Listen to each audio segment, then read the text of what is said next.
अक्सर बात जब भी गर्मियों की आती है तो अक्सर लोगों को प्यास ज़्यादा लगता है, प्यास ज़्यादा लगता है तो लोगों को पेशाब भी ज़्यादा बार बार आता है लगता है। तो वहीं अगर हम दूसरी तरफ डायबिटीज़ के पेशेंट की बात करें तो अक्सर हमने ऐसा सुना है कि जो डायबिटीज़ के पेशेंट होते हैं उन्हें बार बार पेशाब जाने की समस्या रहती है। तो ये दोनों में क्या कुछ अंतर है और कैसे अंतर पा सकते हैं, कैसे लोग ये समझ पाए? पहले तुम्हारे प्रश्न को मैं थोड़ा सा सुलझा देता हूँ। गर्मी का दिन और डायबिटीज दो दो चीज़ें हैं। गर्मी के दिन में जो प्यास लगती है वो शरीर में पानी के कमी से लगती है।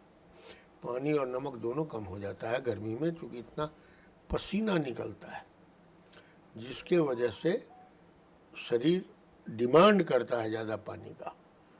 और जब गर्मी में जो प्यास लगती है, पानी पीते हैं तो पेशाब ज़्यादा नहीं होता है, क्योंकि जो पानी आप पीते हैं तो जितना आप पसीना निकाल चुके हैं पहले वो पानी उसको कंपनसेट करता है।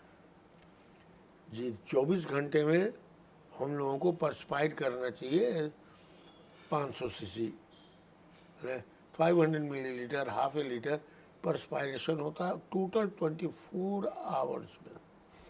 पसीना के थ्रू हुआ है या ऐसे स्किन से निकलता है परस्पायरेशन। लेकिन गर्मी के दिन में ये बढ़ के 2-2, 2.5 लीटर डिपेंडिंग और कैसे एनवायरनमेंट में। बहुत लोग ये सोचते हैं कि हाँ हम तो एसी में रहते हैं दिन में, को नहीं, एसी में और डिहाइड्रेशन होता है। ये बहुत इंटरेस्टिंग फीचर है। तो जो एसी में बैठते हैं, आप पानी ठीक से नहीं पीते हैं तो उनसे पूछिएगा, कहेंगे दिन भर एसी में रहे कोई पेशाब करने की ज़रूरत नहीं पड़ी, लेकिन शाम में जब जाते हैं पेशाब करने तो कड़ुआ पेशाब होता है, क्योंकि एसी में रहने से परस्पायरेशन होता रहा और उन्होंने उसको रिप्लेस नहीं किया, क्योंकि एनवायरनमेंट ऐसा था, टेम्परेचर कम था, तो उनको प्यास भी नहीं वैसी लगी, apart from some other factors. तो इस गर्मी के दिन में एसी में रहिए या धूप में काम कीजिए। धूप में जाइए, परस्पिरेशन होता है बहुत ज़्यादा। और एक चीज़ और बता दें, क्योंकि गर्मी का टाइम है, जो लोग हमेशा बाहर रहते हैं, आउटडोर काम करते हैं, लेबर सब जो आउटडोर काम करता है, गर्मी में खेत में काम कर रहा है, बिल्डिंग में काम कर रहा है, सब कर रहा है, वो लोग का जो पसीना निकलता है उसमें नमक की मात्रा बहुत कम होती है। उसका बॉडी एडेप्टेड रहता है हमेशा कि नमक की मात्रा उसमें कम रहेगी।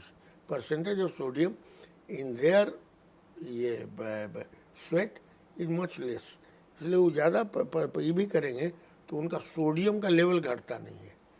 और दोपहरिया में सत्तू और नमक खाता है वो तो घटता नहीं। लेकिन जो लोग इसके यूज टू नहीं है इस गर्मी के, गर्मी में चले गए स्वेट किए, उनके स्वेट से बहुत ज़्यादा सोडियम निकलता है, नमक निकलता है, उनके स्वेट से बहुत नमक निकलता है, जो कि उसके यूज टू नहीं है। नतीजा क्या होता है कि ऐसे लोगों को बहुत जल्दी डिहाइड्रेशन भी होता है और सॉल्ट की कमी हो जाती है, और वो जो है अस्पताल में लाए जाते हैं तो लो लेवल ऑफ सोडियम रहता है, बेहोश टाइप के रहते हैं, पानी उनी चढ़ता है, सोडियम वोडियम दिया जाता है, रिप्लेस करते हैं तो इम्प्रूव करते हैं। तो ये थोड़ा सा मैंने बता दिया। अब आओ डायबिटीज़। डायबिटीज़ में जो प्यास लगती है उसका टोटल दूसरा मैकेनिज्म है। तीन पी हम लोग कहते हैं डायबिटीज़ में होता है। जिनका डायबिटीज़ अनकंट्रोल्ड है या जिनका पहली बार डायग्नोसिस करना पड़ता है, पॉलीडिप्सिया माने बहुत प्यास लगना, पॉलीफेजिया बड़ी खाने का मन करना और उसमें मिठाई खाए का मन ज़्यादा करेगा, एंड पॉलीयूरिया और पेशाब निकलना। तो पॉलीडिप्सिया, पॉलीफेजिया और पॉलीयूरिया जिसको हो रहा है वो डायबिटीज़। अब बताते हैं। अब पॉलीयूरिया जो होता है और बार बार पेशाब होना, थोड़ा थोड़ा होना, वो और पॉलीयूरिया दोनों में फ़र्क है। रात में जाते हैं, उठे, अब बड़ी पेशाब करते हैं, एक बार में इतना पेशाब होता है और कमोड में देखते हैं कि झाग आ रहा है, वो डायबिटीज़ का लक्षण है। हर बार जाए रात में उठे, फ्रीक्वेंटली उठे प्रोस्टेट का प्रॉब्लम हटा दीजिए। उसके अलावा यदि आपको नहीं प्रॉब्लम है तब इतना पेशाब कर रहे हैं रात में तो और देख रहे हैं झाग आ रहा है, ये डायबिटीज़ का निशानी है।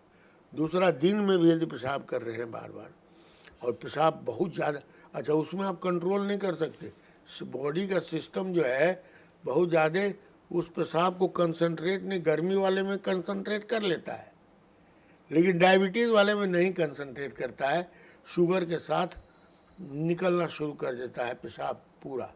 उधर पेशाब निकलेगा, इधर प्यास लगेगी, पेशाब निकलेगा, पेशाब, मुँह सूखेगा। और भोजन करने की बड़ी इच्छा, पॉलीफेजिया, खूब खाने का मन करता है, उसमें मिठाई उठाई। तो एक चीज़ नोटिस करोगी, और चाहे लोगों को जानना भी चाहिए कि जो डायबिटिक है वो ज़्यादा मिठाई की तरफ यदि लालायित हो रहे हैं और ललच रहे हैं तो ऐसा लगता है कि उनका ब्लड शुगर बढ़ा हुआ है।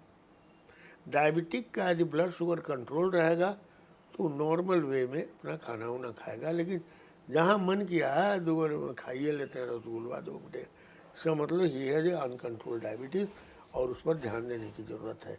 इसलिए डायबिटीज़ जो है, अब मैंने बता दिया, डिप्सिया, बहुत प्यास लगना, पोलियूरिया, बहुत पेशाब होना साथ में, और पॉलीफेजिया, अनकंट्रोल डायबिटीज़ में खाने का मन करता है, उसमें भी मीठा।